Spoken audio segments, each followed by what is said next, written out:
Madhu. So how are you? I hope you all are doing very well.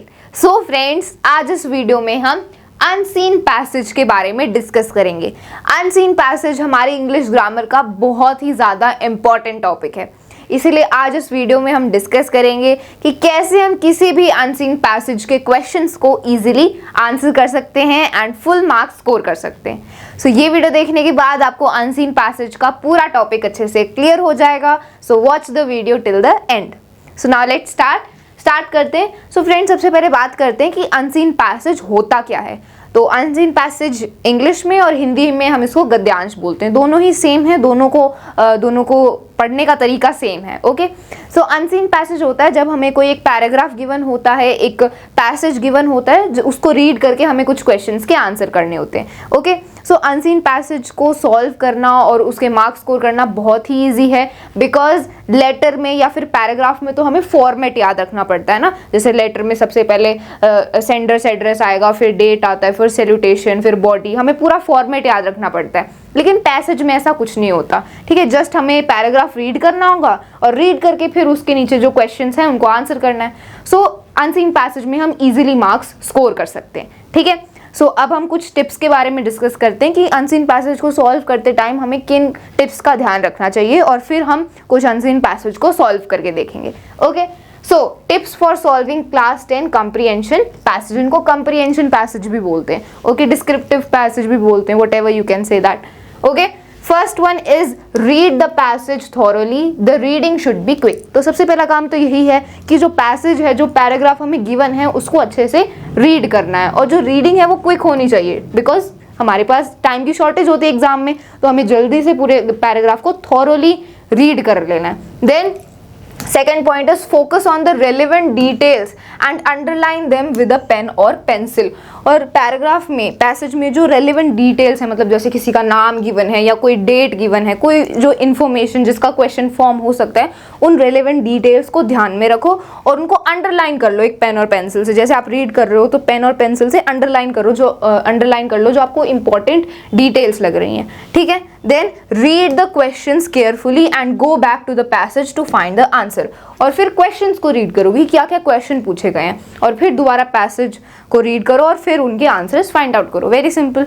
Okay, then try to write the answer in your own words. और answer जो आप लिख रहे हो question के, उनको खुद लिखने की कोशिश करो। जैसे हम क्या करते हैं, सीधा पैसेज में, जैसे हमें पैसेज में कहीं आंसर मिल गया क्वेश्चन का, तो डायरेक्ट हम वही line as it is answer में लिख देते हैं, लेकिन हमें ऐसा नहीं करना चाहिए। थोड़ा सा हमें आंसर को खुद लिखना चाहिए, खुद फॉर्म करने की कोशिश करनी चाहिए, ताकि एग्जामिनर को ये लगे कि हमने डायरेक्ट आंसर कॉपी नहीं किया है, हमने थोड़ा खुद भी फॉर्म किया है, ठीक है। तो पैसेज में से क्वेश्चन का आंसर फाइंड आउट कर लो, लेकिन जब आप उसको लिख रहे हो तो उसको थोड़ा अपने वर्ड्स में लिखो।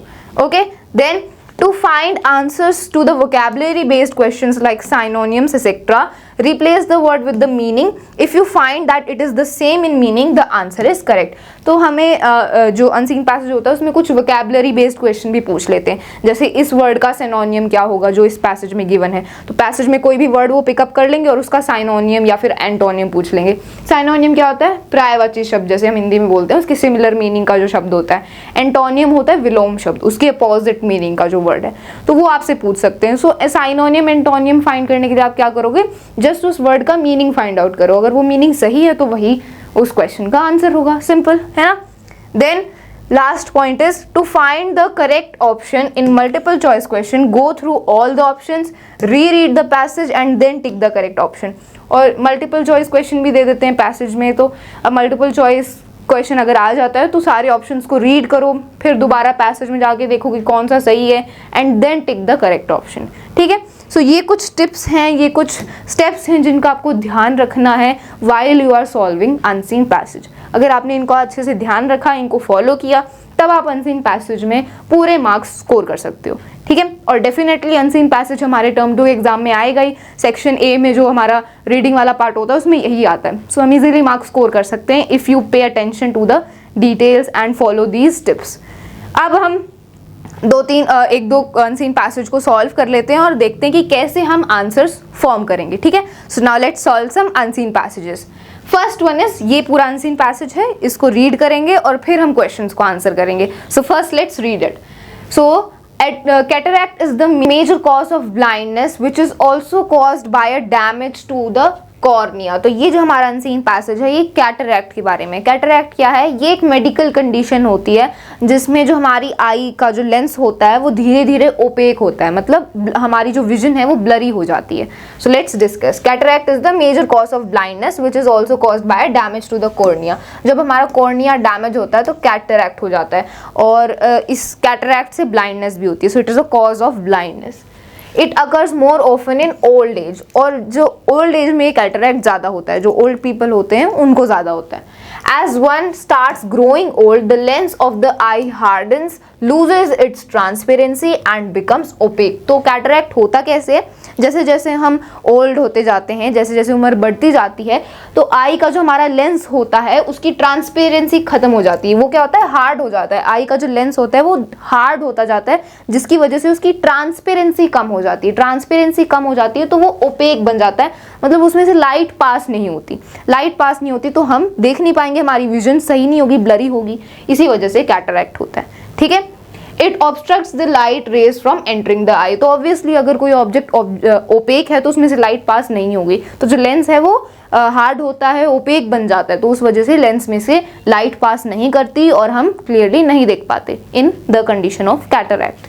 Then the onset of cataract blurs the vision. तो जैसे कैटरैक्ट मतलब होता है तो हमें पता कैसे चलता है कि कैटरैक्ट हो रहा है? How we get to know about it? What are the symptoms? तो पहला है ब्लर्स द विजन। कैटरैक्ट जब हमें होता है तो जो हमारी विजन है वो ब्लरी होती जाती है, हम क्लियरली नहीं देख पाते हैं। ठीक है, बिकॉज ऑब्वियसली जो लेंस है वो ओपेक हो रहा है, मतलब लाइट अच्छे से पास नहीं होगी तो हम अच्छे से नहीं देख पाएंगे, सो हमारी विजन ब्लर होने लगती है। Sometimes the cataract patient sees multiple images instead of a single object image. तो जो कैटरैक्ट से सफर कर रहे हैं उसके सिम्टम्स क्या हैं कि जो पेशेंट है, मतलब जिसको कैटरैक्ट है, वो कई बार एक ऑब्जेक्ट की उसको मल्टीपल इमेजेस दिखती हैं। ठीक है, so this happens in cataract, ये इसका सिम्टम है। Because of the gradual development of cataract the afflicted person loses his her vision and the world becomes dark to him her. और फिर इवेंचुअली होता क्या है कि धीरे धीरे विजन कम होती जाती है और वो जो पर्सन है जो कैटरैक्ट से सफर कर रहा है वो ब्लाइंड हो जाता है, मतलब वो कंप्लीटली अपनी विजन को लूज कर देता है। ठीक है, and the world becomes dark for him her, मतलब वो ब्लाइंड हो जाता है कंप्लीटली, वो कुछ भी नहीं देख पाता। ठीक है, then the development of cataract is a complex process. तो जो कैटरैक्ट है वो डेवलप होता है धीरे धीरे और ये बहुत ही कॉम्प्लेक्स प्रोसेस होता है। However the following factors can be attributed to its formation. अब फैक्टर्स क्या है, कैटरैक्ट होता क्यों है? Okay, what are the factors, what are the reasons? So cataract generally develops in old age, but sometimes children are born with cataract because of the hereditary defect. Eye injuries too can cause cataracts. तो बहुत सारे reasons हैं, बहुत सारे factors हैं जिनकी वजह से कैटरैक्ट होता है। देखो ओल्ड एज में तो ये ज़्यादा कॉमन होता है, मोस्टली ओल्ड एज में ही होता है कैटरैक्ट, बिकॉज जैसे जैसे हम ओल्ड होते हैं तो जो लेंस होता है वो हार्ड हो जाता है, उसकी ट्रांसपेरेंसी कम हो जाती है और कैटरैक्ट होता है। लेकिन कभी कभी जो चिल्ड्रंस होते हैं, ऐसे केसेस भी होते हैं जिनमें जो चिल्ड्रंस होते हैं उनको भी कैटरैक्ट होता है, वो बॉर्न होते हैं कैटरैक्ट से, उनमें कैटरैक्ट होता है because it is due to the hereditary defect. जैसे हेरिडिटरी डिफेक्ट, जो पेरेंट्स से जो डिफेक्ट आता है उसको हेरिडिटरी डिफेक्ट बोलते हैं। हेरिडिटरी डिफेक्ट की वजह से चिल्ड्रंस में भी कैटरैक्ट होता है। Okay, there are some cases like this also. Eye injuries too can cause cataract, और अगर आई में कोई इंजरी है उसकी वजह से भी कैटरैक्ट हो सकता है।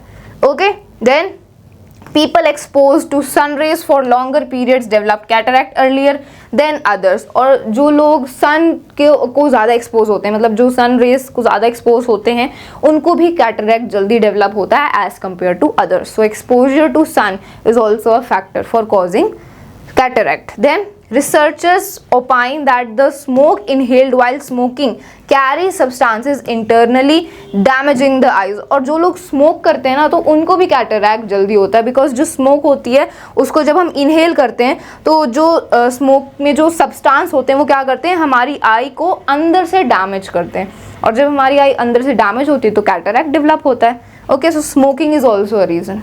Then ultraviolet radiation invisible to the human eye is linked to skin cancer. The victim loses vision and the world becomes dark to him। और जो ultraviolet radiation होती हैं जो सन से आती हैं, UV radiation, वो क्या करती हैं, वो ह्यूमन आई को तो इनविजिबल होती हैं, लेकिन वो हमारे स्किन को स्किन के लिए बहुत हार्मफुल होती हैं, उससे स्किन कैंसर होता है, ठीक है। और फिर the victim loses vision and the world becomes dark to him, और फिर इवेंचुअली जो विक्टिम है वो कंप्लीटली अपनी विजन को लूज कर देता है and he turns completely blind. Okay, so ये हमने कैटरैक्ट के बारे में अच्छे से डिस्कस कर लिया, पैसेज हमने अच्छे से समझ लिया। अब क्वेश्चंस को आंसर करते हैं, ठीक है। Now let's answer the questions. So अब ये सारे क्वेश्चंस हैं। On the basis of your understanding of the above passage answer any 8 of the following questions. So हमने पैसेज पढ़ लिया, अब पैसेज के बेसिस पर हमें इन क्वेश्चंस को आंसर करना है। इनमें से हमें सिर्फ 8 क्वेश्चंस को आंसर करना है, तो ये है कितने, ये टोटल 9 क्वेश्चंस हैं, तो हमें कोई एक हम इसमें से स्किप कर सकते हैं। तो अगर कोई एक ऐसा क्वेश्चन है जिसका आप आंसर अच्छे से फॉर्म नहीं कर पा रहे हो, श्योर नहीं हो, तो उसको आप स्किप कर सकते हो, योर चॉइस, ठीक है। मैं सारे आपको सॉल्व करवाऊंगी। Now let's answer them. So 1 into 8, तो हर एक जो क्वेश्चन है वो 1-1 मार्क के, तो 1-1 मार्क के क्वेश्चन है, तो इनका आंसर हम कैसे लिखेंगे, सिर्फ एक वर्ड में या फिर एक लाइन में भी अगर हम इन क्वेश्चन का आंसर लिखेंगे तो हमें इनके 1-1 मार्क्स मिल जाएंगे, ठीक है। Okay, so first one is what is the major cause of blindness. Very simple question, हमारा पूरा पैराग्राफ, पूरा पैसेज उसी के बारे में था, कैटरैक्ट के बारे में। सो इसका आंसर है cataract is the major cause of blindness. Cataract की वजह से ब्लाइंडनेस होती है, जो विक्टिम है वो ब्लाइंड हो जाता है, उसकी विजन कंप्लीटली लूज हो जाती है। सो इस क्वेश्चन का आंसर क्या होगा, cataract is the major cause of blindness. तो ऐसे आप इसका आंसर लिखोगे, डायरेक्ट आंसर लिखना है, ज्यादा एक्सप्लेनेशन नहीं देना, एक मार्क के हैं सारे क्वेश्चन, ठीक है। Second one is why does the lens of the eye become opaque in old age. Old age में आई का जो लेंस है वो ओपेक क्यों हो जाता है। तो अभी हमने डिस्कस किया था स्टार्टिंग की ही लाइंस में कि जैसे जैसे हम ओल्ड होते हैं तो हमारा जो आई का लेंस होता है वो हार्ड हो जाता है, और जैसे वो हार्ड होता है तो उसकी ट्रांसपेरेंसी कम हो जाती है, वो ट्रांसपेरेंट नहीं होता, और ट्रांसपेरेंसी कम हो जाती है तो वो ओपेक बन जाते हैं। ओपेक बन जाता है तो उसमें से लाइट पास नहीं होती और इस वजह से कैटरैक्ट होता है, ठीक है। सो इसका आंसर कैसे लिखोगे, why does the lens of the eye become opaque in old age. तो यहाँ पर हमें पैसेज में गिवन है that as one starts growing old the lens of the eye hardens, loses its transparency and becomes opaque। तो ये इसका answer हो जाएगा, एक सिंपल सेंटेंस में आप इसका आंसर कर सकते हो। Then how does cataract affects its victim ultimately. जो कैटरैक्ट है वो विक्टिम को कैसे अफेक्ट करता है अल्टीमेटली, मतलब कैटरैक्ट होने से विक्टिम का अल्टीमेटली होता क्या है लास्ट में। सो ऑब्वियसली जिस विक्टिम को कैटरैक्ट हुआ है, जिसको कैटरैक्ट हुआ है, वो ऑब्वियसली वो उसकी जो विजन है वो कंप्लीटली लूज कर देता है और वो ब्लाइंड हो जाता है। So what will be the answer, the answer will be that the victim may lose his vision, so he may turn blind. वो जो अपनी विजन है उसको कंप्लीटली लूज कर देता है। So this is what cataract do to the victim, ठीक है। तो ये इसका आंसर हो जाएगा। Then how does one detect cataract in early stages. Early stages में एक इंसान को कैसे पता चलेगा कि उसको कैटरैक्ट है या नहीं है। So how we can get to know, तो सिम्टम्स पूछ रहे हैं हमसे यहाँ पर। तो सिम्टम्स क्या है, the onset of cataract blurs the vision. सबसे पहले जब हमें कैटरैक्ट होता है तो क्या क्या सिम्टम्स होते हैं, जो हमारी विजन है वो ब्लरी होती है। So this is one symptom, ये सबसे पहले हम नोटिस करते हैं जब कैटरैक्ट होता है। Then the cataract patient sees multiple images instead of single object. जिसको कैटरैक्ट होता है वो उसको मल्टीपल इमेजेस दिखती हैं एक सिंगल ऑब्जेक्ट की। So these are the symptoms, these are some of the things which we can through which we can detect that a person is having cataract or not. So how does one detect cataract in early stages? By these things. तो वो आप answer कर दोगे इन points, कोई भी एक आप answer कर सकते हो कि जो पेशेंट है उसकी विजन ब्लरी होने लगती है या फिर पेशेंट को मल्टीपल इमेजेस दिखती हैं एक सिंगल ऑब्जेक्ट की, ठीक है। You can right any one. Give any 2 factors which are responsible for the formation of cataract. Cataract होने की कैटरैक्ट होने के हमें 2 फैक्टर्स बताने कि किन 2 फैक्टर्स से कैटरैक्ट होता है। तो बहुत सारे रीजन थे यहाँ पर, कोई भी 2 रीजन आप मेंशन कर सकते हो। जैसे पहला रीजन यहाँ पर बता दिया कि ओल्ड एज में तो होता ही है और कुछ चिल्ड्रन को भी होता है, कुछ चिल्ड्रन बॉर्न होते हैं कैटरैक्ट के साथ ड्यू टू हेरिडिटरी डिफेक्ट। तो पहला रीजन हो गया हेरिडिटरी डिफेक्ट। दूसरा रीजन आप लिख सकते हो आई इंजरीज की वजह से भी कैटरैक्ट होता है, या फिर आप सन एक्सपोजर भी लिख सकते हो, due to the excessive sun exposure cataract can be caused, या फिर आप स्मोकिंग भी लिख सकते हो, ठीक है। There are many reasons, any 2 you can write. Then अगला क्वेश्चन है find the word from para 1 that means that through which light can not enter. तो पैरा 1 में फर्स्ट पैराग्राफ में हमें एक ऐसा वर्ड फाइंड करना है जिसका मीनिंग है कि उसमें से लाइट एंटर नहीं हो सकती। सो ऐसा कौन सा वर्ड है? तो अगर आपने पैराग्राफ अच्छे से पढ़ा है, पूरा पैसेज अच्छे से पढ़ा है, तो आप बिना रीड करे ही बता सकते हो that the word is opaque. Opaque ऐसा वर्ड होता है जिसका मतलब होता है कि उसमें से लाइट पास नहीं हो सकती। अगर कोई ऑब्जेक्ट ओपेक है तो उसमें से लाइट पास नहीं हो सकती।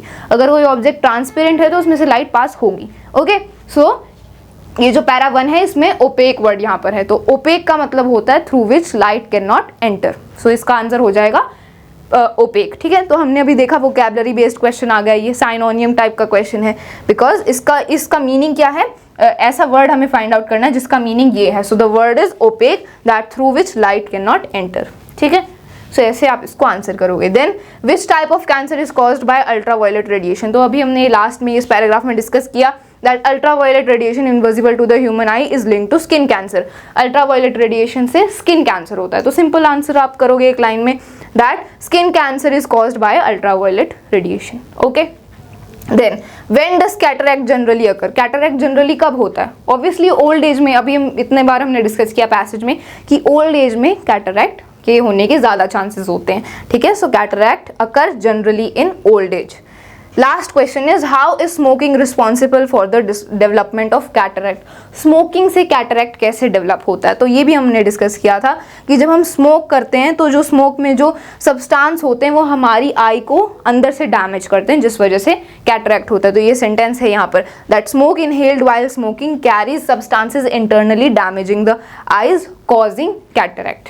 ठीक है, तो ऐसे आप इस क्वेश्चन का आंसर कर दोगे। तो ये 9 क्वेश्चन थे, कोई भी 8 आप आंसर कर सकते हो, कोई भी एक आप इसमें से स्किप कर सकते हो। ठीक है, सो ऐसे आपको पैसेजेस को सॉल्व करना है और क्वेश्चंस को आंसर करना है। तो देखा आपने कितना इजी था, कुछ भी हमें इसका मतलब ऐसा फॉर्मेट याद करने की जरूरत नहीं है कि अनसीन पैसेज को हमें ऐसे सॉल्व करना होता है। बस हमें पैराग्राफ को, जो पैसेज हमें गिवन है उसको अच्छे से रीड करना है, उसकी बातों को अच्छे से समझना है और फिर क्वेश्चंस को आंसर करना है। आप अनसीन पैसेज में पूरे नंबर अच्छे से बिना मतलब किसी फॉर्मेट को याद करे अच्छे से मार्क्स स्कोर कर सकते हो। ठीक है, because it is very easy, just we have to read the passage and answer the questions. बहुत ईजी है। ठीक है, तो एक पैसेज ही हमने सॉल्व कर लिया, एक और पैसेज डिस्कस कर लेते हैं so that the concept will be clear to us. So the next passage is this one. So ये पैसेज है, ये 2 स्लाइड्स में है, इसको हम रीड करते हैं और फिर क्वेश्चंस को आंसर करेंगे। सो then all windows of the grey wooden house Miss Hilton used to live here, she expired last week, were thrown open, a thing I had never seen before। ठीक है, तो यहाँ पर क्या है, एक स्टोरी हमें गिवन है इस पैसेज में और उसको पढ़ के हमें क्वेश्चंस को आंसर करना है। तो हमें क्या बताया है कि ये ग्रे वुडन हाउस था और यहाँ ब्रैकेट में हमें बता दिया कि miss Hilton used to live here, she expired last week. तो एक घर था, ग्रे वुडन हाउस था, उसमें मिस हिल्टन रहती थी, लेकिन उनकी डेथ हो गई, वो एक्सपायर हो गई लास्ट वीक। ठीक है, all the windows of the grey were thrown open, मतलब और यहाँ पर डिस्क्राइब किया जा रहा है कि मिस हिल्टन का जो घर था उसकी सारी विंडोज खुली हुई थी। ठीक है, a thing I had never seen before, मतलब मैंने ऐसा कभी पहले नहीं देखा था कि उनके घर की सारी खिड़कियाँ खुली हुई हैं। तो यहाँ पर हमें डिस्क्राइब किया जा रहा है, कोई डिस्क्राइब कर रहा है हमें। ठीक है, we will find out who is describing this. At the end of the day a sign was nailed on the mango tree for sale. और फिर जब at the end of the day, मतलब जब दिन खत्म हो रहा था, जब शाम हो रही थी, तब मैंगो ट्री पर एक साइन लगा हुआ था, एक साइन नेल्ड था। और वो साइन क्या था? फॉर सेल, मतलब वो जो घर था मिस हिल्टन का वो सेल के लिए था। ठीक है, इट वॉज फॉर सेल।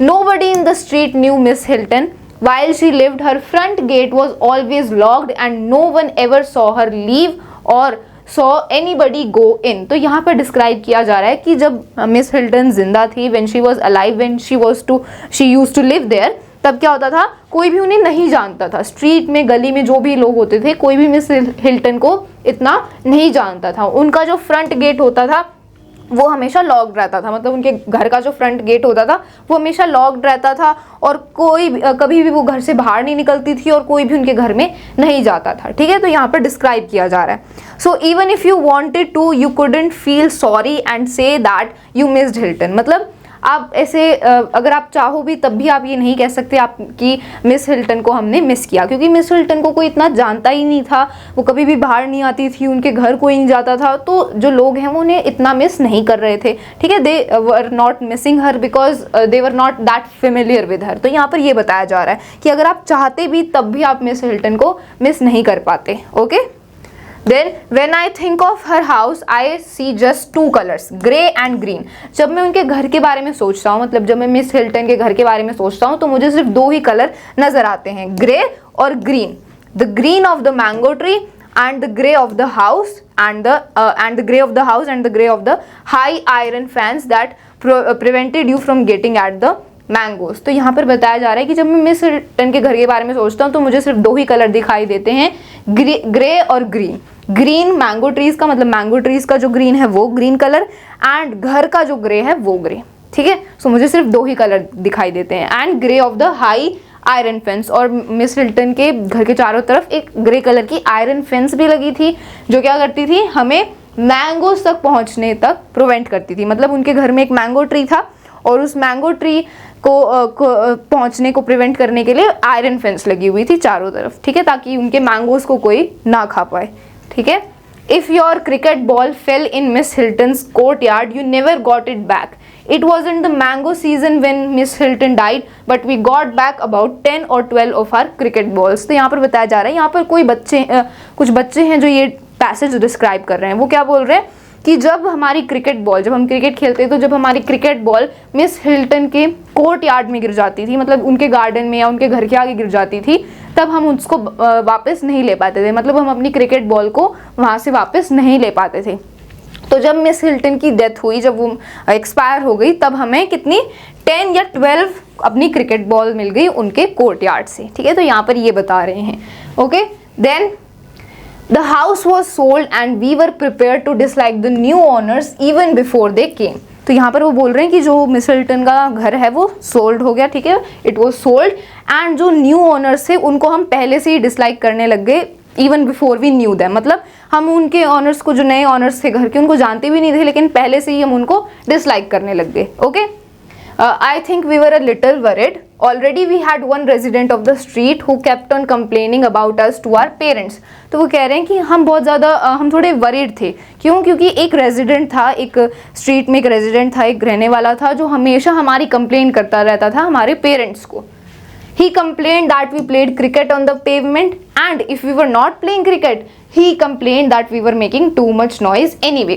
तो वो जो रेजिडेंट था वो क्या कंप्लेन करता था उनके पेरेंट्स को कि ये जो बच्चे हैं ये हमेशा पेवमेंट पर क्रिकेट खेलते रहते हैं, मतलब हमेशा ये गली में क्रिकेट खेलते रहते हैं, और अगर हम क्रिकेट नहीं भी खेलते थे तो वो कंप्लेन करता था कि हम बहुत ज़्यादा शोर मचा रहे हैं। तो एक ऐसा रेजिडेंट होगा उनकी स्ट्रीट में जो हमेशा पेरेंट्स को उनकी कंप्लेन करता रहा होगा। So they were telling about this. One afternoon when I came back from school, Paul said, "Is a man and a woman, she pretty, but he ugly like hell." ठीक है, I didn't see much। मतलब उन्होंने, जो उसका दोस्त है उसने कहा कि जो ऑनर है, जो मिस हिल्टन के घर का जो नया ऑनर है वो कौन है, एक मैन है और एक वुमन है। तो यहाँ पर वो बता रहे हैं कि जो वुमन है वो प्रिटी है और जो मैन है वो अगली है। ठीक है, then I didn't see much. The front gate was open, but the windows were shut again। तो फिर वो कहता है जो फ्रंट गेट था उनके घर का वो खुला हुआ था, लेकिन जो विंडोज थी वो बंद थी।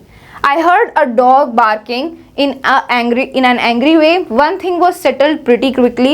Whoever these people were, they would never be the sort of people to complain that we were making noise and disturbing their sleep। तो वो कहता है कि जो भी ये लोग थे, मैं इतना इन पर ध्यान नहीं दे रहा था, लेकिन मैं इतना श्योर था कि ये कभी भी ऐसे तो कंप्लेन करेंगे नहीं कि हम शोर मचा रहे हैं, ठीक है, या फिर हम इनकी नींद को खराब कर रहे हैं, बिकॉज इनके घर में एक ऐसा डॉग है जो इतना ज़्यादा शोर मचा रहा है, इतना बार्क कर रहा है। So they can never complain that we are making noise और disturbing their sleep. This he wanted to say here.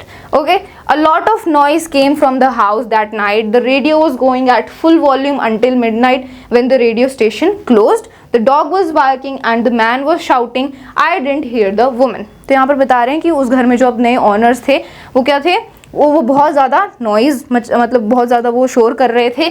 ठीक है, लेट नाइट तक जो रेडियो था वो पूरी वॉल्यूम में चल रहा था मिडनाइट तक, और जो डॉग था वो भी कंटिन्यूसली बाक कर रहा था, और जो मैन था, है ना, मैन और वुमन दो ऑनर्स थे, न्यू ऑनर्स थे उस घर के। तो जो मैन था वो तो शाउट कर रहा था, लेकिन वुमन कुछ भी नहीं बोल रही थी। So woman did not say anything, she was silent. तो ये सिंपल पैसेज था, स्टोरीज में बताई गई है। अब क्वेश्चंस को आंसर करते हैं। ठीक है, so these are the questions. On the basis of your understanding of the above passage, complete the statements that follow। तो हमें ये fill in the blanks करने हैं, हमें ये statements complete करनी है। ठीक है, सो 1 into 8 मतलब हर एक फिल इन द ब्लैंक एक एक मार्क का। सो वेरी सिंपल, अब तो हम इजिली आंसर कर ही सकते हैं। पैसेज हमने अच्छे से पढ़ लिया। First one is nobody went into Miss Hilton's house because her front dash. तो कोई भी मिस हिल्टन के घर में नहीं जाता था, क्यों? Because her front gate was closed, है ना। यही रीजन था कि उनके घर में कोई नहीं जाता था, उनका जो फ्रंट गेट था वो हमेशा बंद रहता था। तो यहाँ पर इस सेंटेंस को हम ऐसे कंप्लीट कर देंगे, nobody went into Miss Hilton's house because her front gate was closed. Okay, then her house had only 2 colours, dash and dash. Miss Hilton के घर के सिर्फ 2 ही कलर्स थे, डैश एंड डैश। तो कौन से 2 कलर्स थे? ग्रे एंड ग्रीन, है ना। ग्रे उनके घर का और ग्रीन उनकी मैंगो ट्री का। So first is grey, first one is grey and second is green, ठीक है। Then the high iron fence did not let the boys get dash. तो वो हाई आयरन फेंस क्यों लगा था उनके घर के चारों तरफ? क्यों? ताकि वो जो बॉयज़ हैं, वो जो बच्चे हैं, वो मैंगोज तक ना पहुंच पाए, वो उनके मैंगो ट्री से मैंगोज ना चुरा पाए। So did not let the boys gate at the mangoes, mangoes तक वो ना पहुंच पाए, इसलिए वो आयरन फेंस उनके घर के चारों तरफ लगा हुआ था, ठीक है। सो इसको हम ऐसे कंप्लीट कर देंगे, the high iron fence did not let the boys gate at the mangoes, ठीक है। They never got it back if their dash fell into their courtyard। तो उन बॉयज़ की क्या गिर गई थी मिस हिल्टन के कोर्टयार्ड में? उनकी क्रिकेट की बॉल्स, है ना। अभी हमने डिस्कस किया था कि उनकी जो क्रिकेट की बॉल्स थी वो उनके कोर्टयार्ड में गिरी हुई थी। सो हेयर डैश में क्या आएगा? Cricket balls. जो उनकी क्रिकेट की बॉल्स थी, cricket balls fell into their courtyard. The boys were ready to dislike the dash. तो जो बॉयज़ थे वो किसको डिसलाइक करने के लिए रेडी थे? तो हमने डिस्कस किया ही था कि जो उस हाउस के जो न्यू ऑनर थे उनको वो डिसलाइक करने के लिए रेडी थे बिफोर दे न्यू देम, है ना। उन्होंने कहा था कि उन न्यू ऑनर को जानने से पहले ही हम उनको डिसलाइक करने के लिए रेडी थे। तो इसका आंसर क्या होगा? Ready to dislike the new owner of the house, या फिर आप न्यू ऑनर भी लिख सकते हो सिर्फ। So the boys were ready to dislike the new owners, ठीक है, new owners. Then one resident of the street always dash. तो ऐसा एक रेजिडेंट था स्ट्रीट में जो हमेशा क्या करता था? Complaining about them to their parents. एक ऐसा रेजिडेंट था वो हमेशा कंप्लेन करता रहता था उन बच्चों की टू देयर पेरेंट्स। तो इसका आ जाएगा always complaining about them, complaining about them to their parents, to their parents, ठीक है। तो इसको आप ऐसे आंसर कर दोगे, one resident of the street always complaining about them to their parents. Always kept complaining, यहाँ पर केप्ट आ जाएगा। The new owners of Miss Hilton's were dash and dash. तो मिस हिल्टन के घर के जो न्यू ओनर्स थे वो कौन कौन थे? एक मैन था और एक वुमन था। So this will be were a man and a woman, ठीक है। 2 ओनर्स थे उनके, एक मैन और एक वुमन।